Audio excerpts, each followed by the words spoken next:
Good morning dear students, कैसे हैं आप सभी। उम्मीद है आप लोग अच्छे होंगे, घर में अच्छे से पढ़ाई कर रहे होंगे। क्लास 8 साइंस सब्जेक्ट में हम चैप्टर 9 पढ़ रहे थे बच्चों। चैप्टर 9 में हम प्रकाश का अपवर्तन पढ़ रहे थे बच्चों। हम पिछले वीडियो में 9.3 मानव नेत्र एक सजीव लेंस है ना, तो ये लेंस होता है जो कि सजीव होता है ना। तो सजीव लेंस के बारे में हम पढ़ चुके हैं बच्चों, पर आज हम दूर दृष्टि दोष और निकट दृष्टि दोष पढ़ेंगे, इसलिए हमें इसे अच्छे से जानना फिर से ज़रूरी है। तो हम देखते हैं बच्चों, यहाँ पर जो मानव नेत्र है वो कैसा होता है, गोलाकार होता है ना, जिसके सामने का भाग उभरा हुआ होता है। आप लोग देख सकते हैं ये जो सामने का भाग है ये उभरा हुआ है, जिसे हम कॉर्निया कहते हैं, है ना। जो उभरा हुआ होता है ये वाला भाग सामने का, वो कॉर्निया कहलाता है। बच्चों आपने सुना होगा कि नेत्र दान किया जाता है ना। तो नेत्रदान महादान होता है, ऐसा हमने सुना है। नेत्रदान करना बहुत अच्छा होता है। तो जो नेत्रदान करते हैं बच्चों, ये नहीं कि पूरा आँख उसका निकाल कर दे दिए, ऐसा नहीं होता है। क्या होता है, इनमें से जो कॉर्निया होता है बच्चों, इसे ही निकाल कर नेत्रदान किया जाता है ना। कॉर्निया को बस निकाला जाता है, ये एक झिल्ली होता है, देखिए, जिसे कॉर्निया कहते हैं। कॉर्निया के पीछे एक अपारदर्शी पर्दा होता है जिसे आइरिस कहते हैं। आइरिस के मध्य में एक लघु निकास छिद्र होता है जिसे पुतली यानी कि प्यूपल कहते हैं। तो ये आइरिस देखिए, कॉर्निया के जस्ट पीछे एक पर्दा होता है बच्चों, ये अपारदर्शी होता है, इसे ही आइरिस कहा जाता है। और आइरिस के मध्य में, ये आइरिस के मध्य वाला पार्ट्स देखेंगे मध्य में, जिसे इसे क्या कहा जाता है बच्चों, पुतली या फिर प्यूपिल कहा जाता है ना। ये आइरिस के मध्य में एक लघु निकास छिद्र होता है, छोटा छिद्र होता है जो हमें दिखाई नहीं दे रहा है अभी, पर ये छिद्र है जो कि प्यूपिल कहलाता है। यही पेशियों की सहायता से इसका आकार स्वतः ही अधिक प्रकाश में छोटा तथा अंधेरे में बड़ा हो जाता है ना। अधिक प्रकाश जहाँ पर होता है बच्चों, तो यह छोटा हो जाता है, स्वतः ही इनका आकार जो है छोटा हो जाता है और अंधेरे में बड़ा हो जाता है। इसके पीछे एक नरम तथा पारदर्शी पदार्थ का बना एक उत्तल लेंस होता है ना। उत्तल लेंस आप लोग देख सकते हैं, देखते हैं, ये देखिए, ये हमारा उत्तल लेंस है। यहाँ पर लेंस है और उत्तल लेंस हमेशा उभरा हुआ रहता है बच्चों। इस प्रकार से उत्तल लेंस हम पढ़ चुके हैं, तो यही हमारा उत्तल लेंस है, ठीक है। उत्तल लेंस होता है जिसे नेत्र लेंस कहते हैं। मानव नेत्र में सबसे अंदर एक पारदर्शी झिल्ली होता है जिसे रेटिना कहते हैं, है ना बच्चों। हम रेटिना के बारे में भी जान लेते हैं। यहाँ देखिए, ये जो मानव नेत्र है इसके पीछे अंदर भाग में रेटिना होता है और ये हमारा पीत बिंदु है ना। रेटिना के अंदर वाला जो पार्ट्स है उसे हम पीत बिंदु कहते हैं और ये हमारा रेटिना। रेटिना के लगभग बीच में स्थित वस्तु का वास्तविक प्रतिबिंब नेत्र लेंस द्वारा रेटिना पर बनता है। यानी कि जो भी प्रतिबिंब बनता है बच्चों, वो रेटिना पर ही बनता है। रेटिना के लगभग बीच में स्थित वस्तु का वास्तविक प्रतिबिंब नेत्र लेंस द्वारा रेटिना पर बन रहा है और रेटिना के लगभग बीच में एक स्थान होता है जिसे हम पीत बिंदु कहते हैं। पीत बिंदु पर बना प्रतिबिंब स्पष्ट दिखाई देता है। यदि जो पीत बिंदु है बच्चों, वहाँ पर जो प्रतिबिंब बनता है वो हमें स्पष्ट दिखाई देता है। किसी वस्तु से आने वाली प्रकाश किरणें कॉर्निया से गुजरने के बाद नेत्र लेंस पर आपतित होती है ना। क्या होता है बच्चों, किसी भी वस्तु से जो प्रकाश की किरण आती है वो कॉर्निया से गुजर जाती है ना। गुजरने के बाद नेत्र लेंस पर आपतित होती है, ठीक है। और नेत्र लेंस पर आपतित होती है तो इससे अपवर्तित होकर रेटिना पर वस्तु का उल्टा एवं वास्तविक प्रतिबिंब बनता है। स्वस्थ आँख से किसी वस्तु को स्पष्ट देखने के लिए न्यूनतम दूरी 25 सेंटीमीटर होती है। तो यहाँ पर हम बढ़ेंगे बच्चों। सबसे पहले आज जो हमें पढ़ना है, दृष्टि दोष पढ़ेंगे, है ना। दृष्टि दोष में हम निकट दृष्टि दोष और दूर दृष्टि दोष पढ़ेंगे। तो हम सबसे पहले देखते हैं निकट दृष्टि दोष युक्त आँख। अब निकट दृष्टि दोष युक्त यहाँ पर लिखा हुआ है, तो ये नहीं समझेंगे बच्चों कि निकट दृष्टि दोष है तो निकट की वस्तु नहीं दिखाई देती है, ऐसा नहीं होता है। यहाँ पर निकट की वस्तु दिखाई देती है और दूर की वस्तु दिखाई नहीं देती है। यानी कि निकट दृष्टि दोष में निकट की वस्तु दिखाई देगी और दूर दृष्टि दोष में दूर की वस्तु दिखाई देगी, निकट की वस्तु दिखाई नहीं देगी। ठीक है, तो आप लोग ये बात ध्यान दीजिएगा और ये अपने माइंड में आप लोग बैठा लीजिए कि निकट दृष्टि दोष में निकट की वस्तु दिखाई देती है, दूर की वस्तु नहीं दिखाई देती है। तो यहाँ पर निवारण भी दिया गया है बच्चों, अवतल लेंस दिया गया है। जो निकट दृष्टि दोष जिन्हें होता है उनका निवारण अवतल लेंस के द्वारा किया जा सकता है। ठीक है, अब हम देखते हैं कुछ लोग जिनके नेत्र लेंस बहुत अधिक वक्रित होते हैं। वक्रित यानी कि बहुत अधिक घुमावदार कह सकते हैं, है ना। तो दूरस्थ वस्तुओं को स्पष्ट नहीं देख सकते हैं, उनके नेत्र लेंस की फोकस दूरी बहुत कम होती है। ऐसी स्थिति में दूरस्थ वस्तु का स्पष्ट प्रतिबिंब दृष्टिपटल यानी कि रेटिना पर न बन करके इससे आगे एक बिंदु पर बनता है। तो यहाँ पर जिन्हें निकट दृष्टि दोष होती है बच्चों, जो वस्तु से आने वाली किरण है, आप लोग देख सकते हैं जब ये लेंस पर पड़ती है तो लेंस में पड़ने के बाद ये जब मुड़ती है तो ये रेटिना पर ये वस्तु ना बन करके सामने एक बिंदु पर ही ये जो प्रतिबिंब है यहाँ पर बिंदु पर ही बन जाती है ना, मध्य बिंदु पर ही बन जाती है। तो आगे ही जो एक बिंदु पर बनता है, दृष्टि के इस दोष को हम निकट दृष्टि दोष अथवा मायोपिया कहते हैं, है ना। मायोपिया कहा जाता है इसे और निकट दृष्टि दोष भी कहा जाता है। चित्र 9.18 इस दोष का निवारण अवतल लेंस लगे चश्मे से किया जा सकता है ना। इस दोष जिसे भी निकट दृष्टि दोष होता है बच्चों, तो निकट दृष्टि दोष वाले को हम उनका निवारण कर सकते हैं अवतल लेंस के द्वारा। हम जानते हैं अवतल लेंस मध्य में पतला और किनारा इसका मोटा होता है और ये क्या करते हैं बच्चों, बड़े वस्तु को छोटा कर देता है, छोटे करके दिखाया जाता है। ठीक है, और ये हमेशा अवतल लेंस का क्या होता है, ये प्रकाश को फैला देते हैं, है ना। तो हम यहाँ पर देखते हैं बच्चों, इस दोष का निराकरण अवतल लेंस लगे चश्मे से किया जाता है। यह लेंस किरणों को फैलाकर उनको दृष्टिपटल पर फोकस करता है ना। ये क्या कर रहा है बच्चों, ये लेंस को फैला देता है पहले, है ना। ये लेंस को फैलाकर ये क्या करते हैं, लेंस को किरणों को फैलाकर उनके दृष्टिपटल पर फोकस करता है। दृष्टिपटल पर जहाँ पर वो देख रहे हैं वहाँ पर फोकस कर रहा है। कुछ लोग इसके विपरीत प्रकार के दोष से ग्रस्त होते हैं। कुछ लोग क्या होते हैं, इसके विपरीत प्रकार के दोष से ग्रस्त होते हैं। वे निकटस्थ यानी कि निकटस्थ वस्तुओं को स्पष्ट नहीं देख सकते हैं, क्योंकि उनके नेत्र लेंस में तनाव होने के कारण नेत्र की फोकस दूरी अधिक हो जाती है ना। उनके जो नेत्र होते हैं बच्चों, उनमें तनाव होता है थोड़ा, या तो वो अंडाकार का हो जाते हैं, खिंचाव होता है। तो इस कारण से क्या होता है, वे निकट की वस्तुओं को नहीं देख पाते हैं और दूर की वस्तुओं को आसानी से देख लेते हैं। तो दूर दृष्टि दोष युक्त आँख, है ना। तो दूर की वस्तुओं को आसानी से देख लेते हैं और जो निकट की वस्तु है उसे नहीं देख पाते हैं, क्योंकि उनके नेत्र में तनाव, उनके नेत्र जो लेंस होते हैं उनमें तनाव होने के कारण से नेत्र की जो फोकस दूरी है वो अधिक हो जाती है। परिणाम स्वरूप निकटस्थ वस्तु का प्रतिबिंब दृष्टिपटल के पीछे बनता है। इस दोष को दूर दृष्टि दोष अथवा हाइपरमेट्रोपिया कहते हैं, है ना। यहाँ पर हम देख रहे हैं बच्चों, दूर दृष्टि दोष में जो हम जानते हैं जो किरण आ रही है ना, जो किरण आ रही है वो देखिए रेटिना पर ना बन करके पीछे कहीं ना कहीं पीछे बन रही है ना। तो इस कारण से जो निकट की वस्तु है वो ना दिखाई देकर जो दूर की वस्तु है वो दिखाई देता है। तो इसका निवारण उत्तल लेंस के द्वारा किया जा सकता है ना।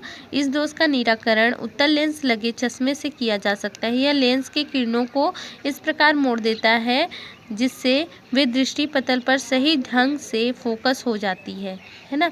वो दृष्टिपटल पर ये क्या करते हैं, ये जितने भी किरण आते हैं बच्चों, इस लेंस से टकराने के बाद वो अभिसारित कर देते हैं, वो लेंसों को अभिसारित कर देते हैं, है ना। तो इस प्रकार से हम देख लिए बच्चों।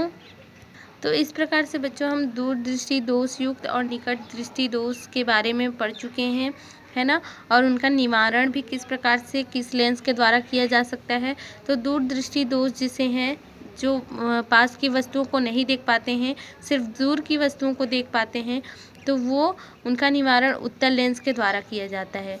और जो लोग निकट दृष्टि दोष वाले लोग होते हैं, जो निकट की वस्तु को सिर्फ देख सकते हैं, दूर की वस्तु को नहीं देख सकते हैं, उनका निवारण अवतल लेंस के द्वारा किया जाता है। ठीक है बच्चों, ये चैप्टर हमारा समाप्त होता है।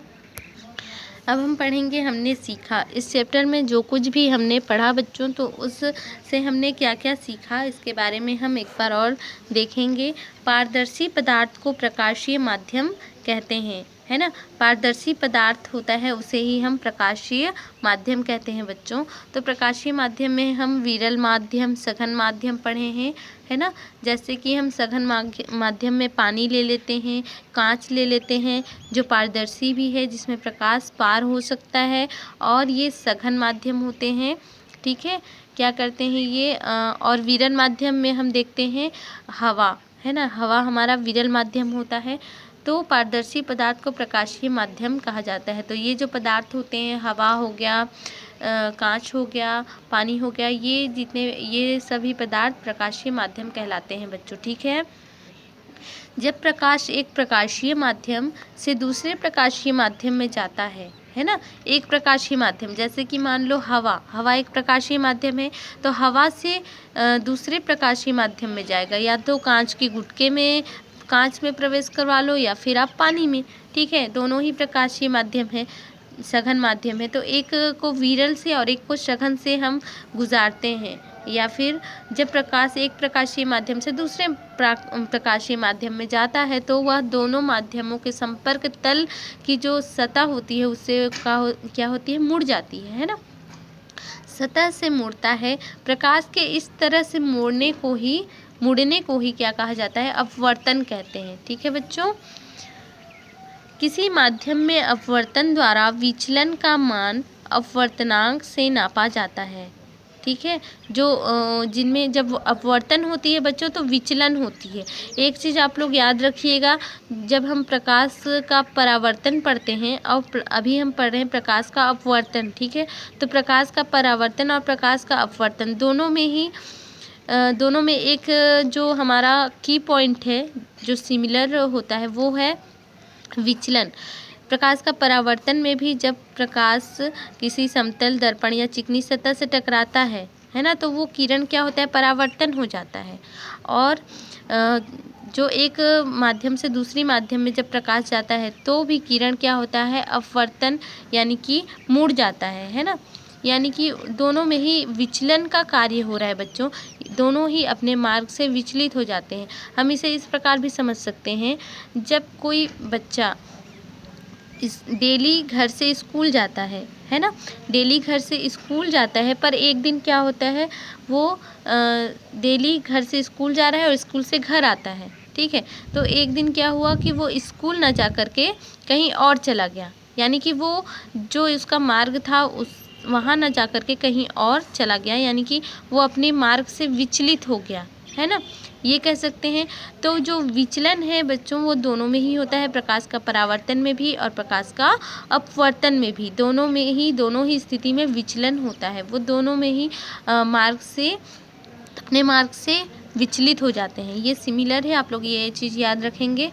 और किसी माध्यम में अपवर्तन द्वारा विचलन का जो मान होता है, इसे हम अपवर्तनांक से नापा जाता है। किसी माध्यम का अपवर्तनांक 1 से कम या ज़्यादा हो सकता है। जब प्रकाश विरल माध्यम से सघन माध्यम में प्रवेश करता है, तो यह लंब की ओर झुक जाता है, जबकि सघन से विरल माध्यम में जाने पर लंब से दूर हटता है ना। तो आप लोग समझ रहे होंगे, विरल माध्यम, सघन माध्यम। विरल माध्यम यानी कि हवा से जब पानी में प्रवेश करता है, तो यह लंब की ओर झुकता है बच्चों, और जब ये पानी या फिर गुटकों से, ये कांच की गुटके होते हैं बच्चों, उनसे जब विरल माध्यम में जाने पर लंब से दूर हो जाता है ना प्रकाश।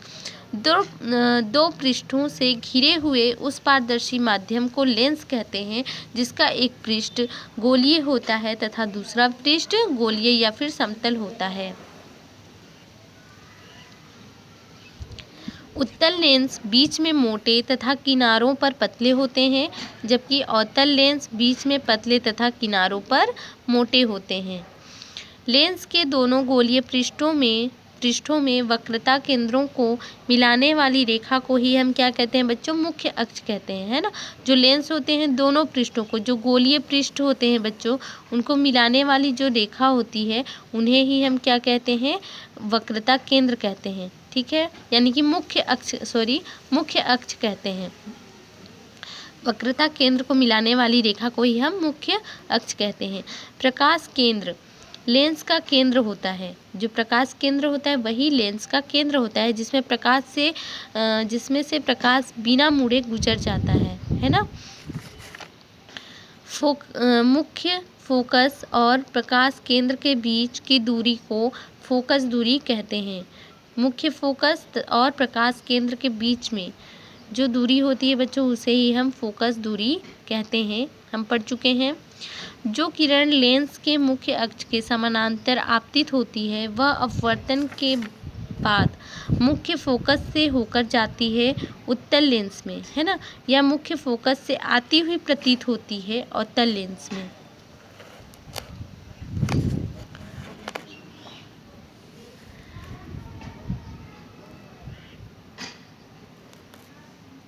जो किरण मुख्य फोकस से होकर आपतित होती है उत्तल लेंस में या मुख्य फोकस की दिशा में आपतित होती है उत्तल लेंस में, वह किरण अपवर्तन के पश्चात मुख्य अक्ष के समानांतर हो जाती है ना बच्चों। कोई भी हम देखें जो किरण आपतित हो रही है मुख्य फोकस से आपतित होती है और मुख्य फोकस की दिशा में आपतित होती है, तो वह किरण क्या होती है? अपवर्तन जब उनका होता है तो वह मुख्य अक्ष के समानांतर होती है, ठीक है। हम पढ़ चुके हैं। उत्तल लेंस का उपयोग आवर्धक लेंस, सूक्ष्मदर्शी एवं दूरदर्शी बनाने में किया जाता है ना। उत्तल लेंस का उपयोग यदि पूछा जाए तो आप लोग बता सकते हैं आवर्धक लेंस बनाने में, सूक्ष्मदर्शी एवं दूरदर्शी बनाने में किया जाता है। यानी कि जो बहुत छोटे वस्तु होते हैं उन्हें देखने के लिए, सूक्ष्म जीवों को देखने के लिए और दूर की वस्तुओं को देखने के लिए उत्तल लेंस का उपयोग किया जाता है, ठीक है बच्चों। मानव नेत्र की फोकस दूरी स्वतः परिवर्तित होती है। जो मानव नेत्र है बच्चों, है ना, उनकी जो फोकस दूरी है वो परिवर्तित होती है, स्वयं से परिवर्तित होती है। और मानव नेत्र द्वारा बना प्रतिबिंब वास्तविक तथा उल्टा होता है।